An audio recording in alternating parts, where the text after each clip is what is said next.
जय श्री कृष्ण मित्रों। श्री कृष्ण कहते हैं, जब कोई साथ न दे, जब अपने भी पराये लगने लगे, जब भीड़ में खड़े होकर भी तुम्हें लगे कि तुम बिल्कुल अकेले हो, तब कृष्ण कहते हैं, रोना मत, मैं हूं। क्योंकि ये वो क्षण है जहां इंसान पहली बार सच में टूटता है और वहीं से असली निर्माण शुरू होता है।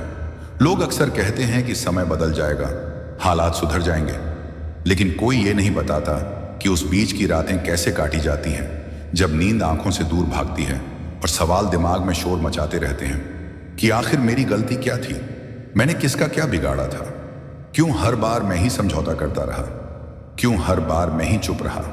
और तब तुम्हें एहसास होता है कि दुनिया तालियां सिर्फ जीत पर बजाती है, संघर्ष पर नहीं। लोग तुम्हारी हंसी से जुड़ते हैं, तुम्हारे आंसुओं से नहीं। और यहीं पर कृष्ण की आवाज भीतर से आती है, तुम क्यों डरते हो, तुम क्यों खुद को कमजोर समझ बैठे हो।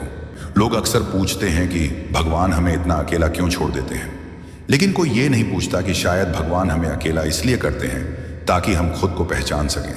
क्योंकि जब सब साथ होते हैं तब हम दूसरों की आवाज सुनते हैं, और जब कोई नहीं होता तब हम अपनी आत्मा की आवाज सुनते हैं। और वही आवाज सबसे सच्ची होती है, वही तुम्हें बताती है कि तुम कितने मजबूत हो, वही तुम्हें याद दिलाती है कि तुम किसी के सहारे से नहीं, अपने विश्वास से खड़े हो।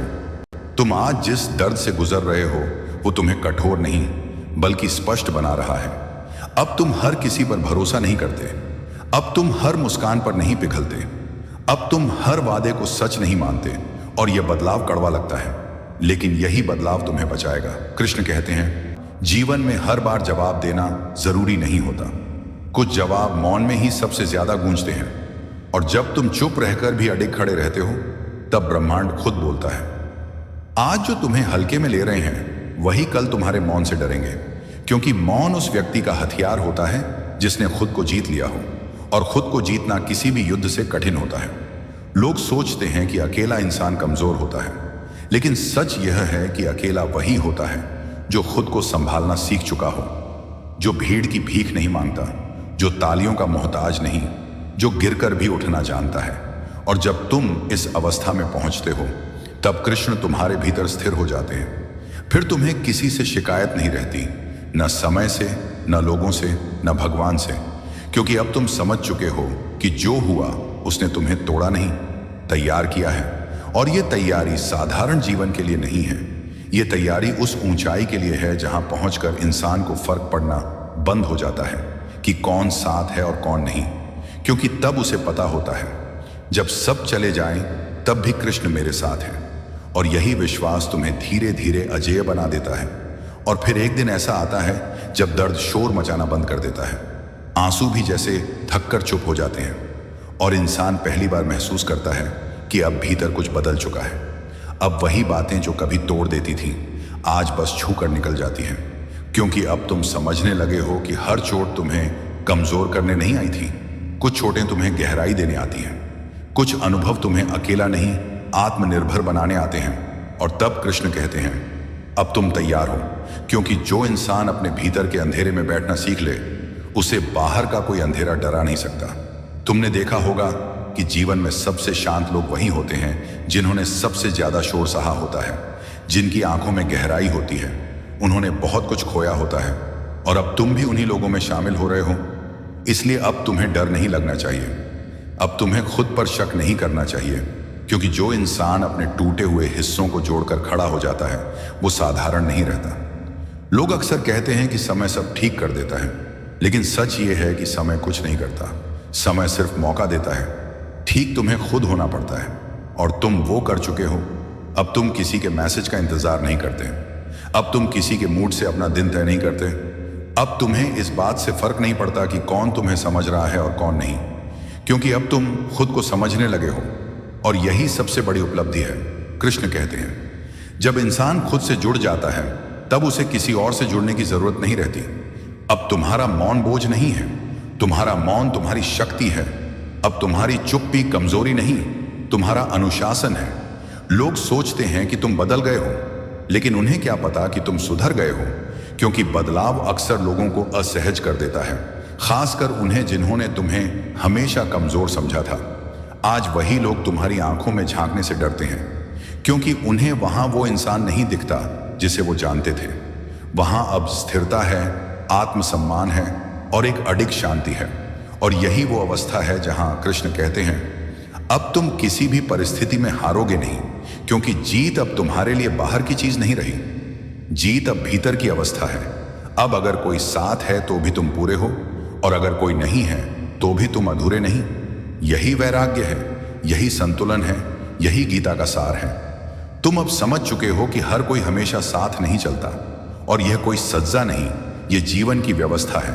जो आज तुम्हारे साथ नहीं है वो कल भी तुम्हें उस ऊंचाई तक नहीं ले जा सकता था, और जो तुम्हारे योग्य है वो तुम्हें रास्ते में नहीं छोड़ेगा। इसलिए अब तुम किसी के जाने पर खुद को दोष नहीं देते, तुम बस उसे जाने देते हो, बिना घृणा, बिना शिकायत, क्योंकि तुम जानते हो कि जो जाता है वो अपनी सीमा पूरी कर चुका होता है, और जो रुकता है वो तुम्हारी यात्रा का हिस्सा होता है। कृष्ण कहते हैं, हर किसी को पकड़ कर रखना प्रेम नहीं होता, कभी कभी छोड़ देना भी करुणा होती है। अब तुम्हारे भीतर एक अजीब सी निडरता है। अब तुम सच बोलने से नहीं डरते, अकेले रहने से नहीं डरते, शुरुआत करने से नहीं डरते, क्योंकि तुमने सबसे कठिन समय अकेले काट लिया है। अब कौन सा डर बाकी रह गया है? और यही कारण है कि अब जीवन तुम्हें और कठिन इम्तिहान देगा। लेकिन घबराना मत, क्योंकि इम्तिहान उन्हीं का लिया जाता है जो उत्तर देने की क्षमता रखते हैं। तुम अब सिर्फ जी नहीं रहे, तुम जाग रहे हो, और जो जाग गया उसे कोई सुला नहीं सकता। लोग अभी भी तुम्हें नहीं समझेंगे, और यह बिल्कुल ठीक है, क्योंकि हर किसी को हर किसी की गहराई समझने का अधिकार नहीं होता।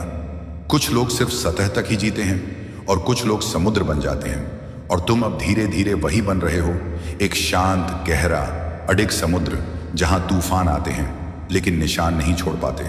और तब कृष्ण तुम्हारे भीतर कहते हैं, अब रोने की जरूरत नहीं, अब डरने की जरूरत नहीं, अब किसी को साबित करने की जरूरत नहीं, क्योंकि तुम वो बन चुके हो जो तुम बनने आए थे।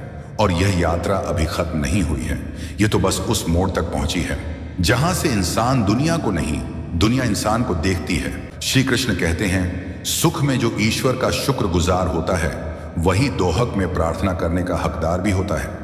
जब सब कुछ छूटने लगे तो यह मत देखो कि क्या चला गया, यह देखो कि तुम अभी भी बचे हो, क्योंकि जिसने खुद को नहीं खोया वो एक दिन सब कुछ वापस पा सकता है। एक बात हमेशा याद रखना, परिवार से मत लड़ो, कड़वी बात कहो लेकिन कभी तोड़ो मत, क्योंकि पेड़ से टूटा पत्ता फिर कभी अपनी जड़ से नहीं जुड़ता। मुसीबतें हवा की तरह होती हैं, खिड़कियां बंद करने से नहीं रुकती, बल्कि अंदर घुसकर हमें परखती हैं। और जो लोग बिखरने की बजाय मुस्कुराते हैं वही लोग इतिहास बनाते हैं। कभी किसी रिश्ते से जिद नहीं होनी चाहिए, लेकिन अगर रिश्ता सच्चा हो तो उसे छोड़ना भी कायरता है। तुम्हारा संघर्ष ही तुम्हारा हस्ताक्षर है। और जब लोग पूछेंगे कि तू क्यों नहीं टूटा, तो हंसकर कहना, मैं दर्द से नहीं, ईश्वर के साथ से जिया करता हूं। तनाव तभी बढ़ता है जब हम अपनी नहीं, दूसरों की जिंदगी ज्यादा सोचने लगते हैं, और फिर वही सोच बेचैनी का बोझ बन जाती है। डिप्रेशन तब नहीं होता जब हम हारते हैं, वो तब होता है जब हम दूसरों से स्वीकृति की उम्मीद करते हैं और वह हमें खारिज कर देते हैं। अपने दुख को दुनिया के सामने रो देना आसान है, पर चुपचाप सह लेना एक नई ताकत का नाम है, क्योंकि यहां तो अक्सर वही लोग दर्द पर हंसी उड़ाते हैं जिन्हें कभी हमने गले से लगाया था। अपना गुस्सा, अपना प्यार मैं केवल उन्हें देता हूं जिन्हें अपना समझता हूं, और यह मत पूछना कि क्यों चुप हूं। मौन तो उनका सबसे सही जवाब होता है जो हमारे शब्दों की कदर नहीं करते, और समय वो उतना कीमती नहीं जितनी कीमती होती है भावनाएं। इन्हें खर्च करो वहां जहां इनकी कदर हो, ना कि वहां जहां यह ठुकरा दी जाए। श्री कृष्ण कहते हैं, वक्त बुरा नहीं होता, वो बस तुम्हें दिखा देता है कि कौन अपने थे और कौन सिर्फ साथ में चल रहे थे। प्रेम, क्रोध, भय तीनों के मालिक बनो, गुलाम नहीं। डर खत्म नहीं होता, उसका सामना करके ही वह मिटता है। समय की कीमत पैसों से नहीं, समझ से तय होती है। जो समय को समझता है वही जीवन को साधता है। श्री कृष्ण कहते हैं, तुम समय को बांध नहीं सकते, पर उसका सदुपयोग तुम्हारे हाथ में है। समय, बात और अवसर, ये तीनों जब चले जाएं तो केवल काश और पछतावा ही शेष रहता है। सफल वही होते हैं जिन्होंने अपने समय को पूजा की तरह बरता है, और असफल वही जो हर काम को कल पर टालते रहे। श्री कृष्ण कहते हैं, अगर तुम फल के मोह में कर्म करोगे तो कभी सुकून नहीं मिलेगा। कर्म करो लेकिन उसका फल भगवान पर छोड़ दो। रिश्ते निभाने के लिए कई बार उन गलतियों की भी माफी मांगनी पड़ती है जो हमारी नहीं होती, क्योंकि उस वक्त हम सच नहीं रिश्ता बचा रहे यही सोचते हैं। और यही कृष्ण दृष्टि है। यह संसार दुख से भरा नहीं है, यह तो तुम्हारी अपेक्षाओं का आईना है। जब तुम भूख मिटाने के बजाय प्लेट सजाने में लगे रहोगे, तब जीवन तुम्हें भूखा रखेगा। और जब तक तुम बिस्तर के आराम को नींद से ऊपर समझोगे, तब तक चैन खोता ही रहेगा। याद रखना, शांति प्राप्ति से नहीं, त्याग से आती है। श्री कृष्ण कहते हैं, जिसे तुम सबसे ज्यादा चाहते हो उसी से सबसे ज्यादा परीक्षा होती है, और कई बार उसे देखकर खुश रहने के लिए तुम्हें उससे दूर भी रहना पड़ता है। मोहब्बत में धोखा सिर्फ प्रेमी नहीं देता, कभी किस्मत भी कातिल हो जाती है, और तब सिर्फ अफसोस शेष रह जाता है। लेकिन कृष्ण कहते हैं, जो अफसोस से ऊपर उठ गया वही प्रेम को समझा। श्री कृष्ण कहते हैं, जो जीवन में हर चीज की खामियां खोजता है वो सबसे बेहतरीन चीजें खो देता है। और यह मत भूलो कि अगर तुम दूसरों को अपनी जिंदगी में बहुत कीमती बना दोगे तो खुद उनकी नजरों में सस्ते हो जाओगे। आत्मसम्मान अगर एक बार गिरा दिया तो दुनिया उसे बार बार रौंदेगी।